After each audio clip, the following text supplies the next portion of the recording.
নমস্কার বন্ধুরা, সবাইকে জানাই আমার চ্যানেলে অনেক অনেক স্বাগত।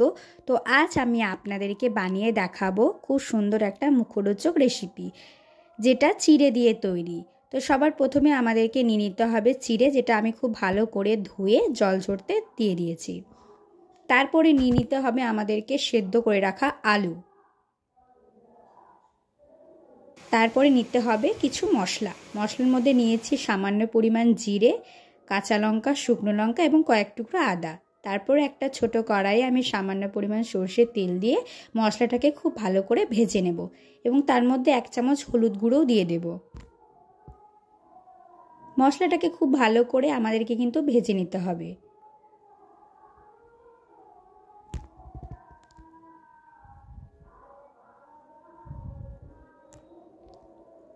তারপর যে ভিজিয়ে রাখা চিড়েটা ছিল সেটা জল ঝরতে দিয়েছিলাম। তারপরে নিয়ে নেব সামান্য পরিমাণে লবণ, স্বাদ মতো। তারপর আমাদেরকে নিয়ে নিতে হবে সেদ্ধ করে রাখা আলুগুলো। এটা বাচ্চা হোক বা বড়, সবার খেতেই কিন্তু খুব ভালো লাগবে। এরপর আমরা দিয়ে দেব ভেজে রাখা মশলাটা।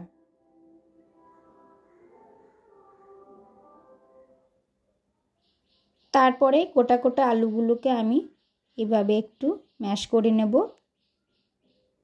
তারপরে সবগুলো একসাথে খুব ভালো করে মাখিয়ে নেব।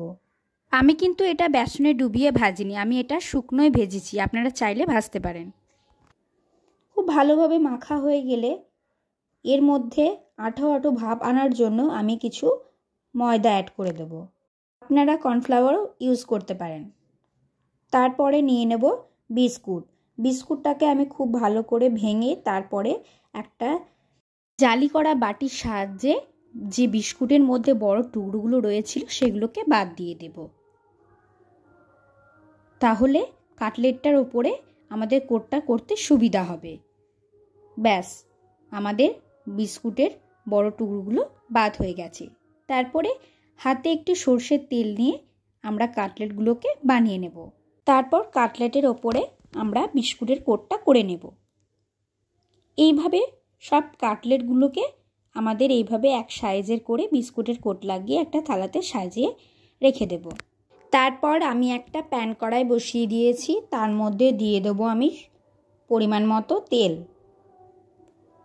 তেলটা খুব ভালো করে গরম হয়ে গেলে আমি এক এক করে কাটলেটগুলোকে তেলের মধ্যে দিয়ে দেব। এক এক করে সব কাটলেটগুলোকে তেলের মধ্যে দিয়ে তারপর দু পিঠ খুব ভালো করে ভেজে নিতে হবে।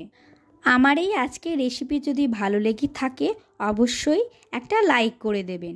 আর চ্যানেলে যদি নতুন হয়ে থাকেন তাহলে প্লিজ সাবস্ক্রাইব করে দেবেন।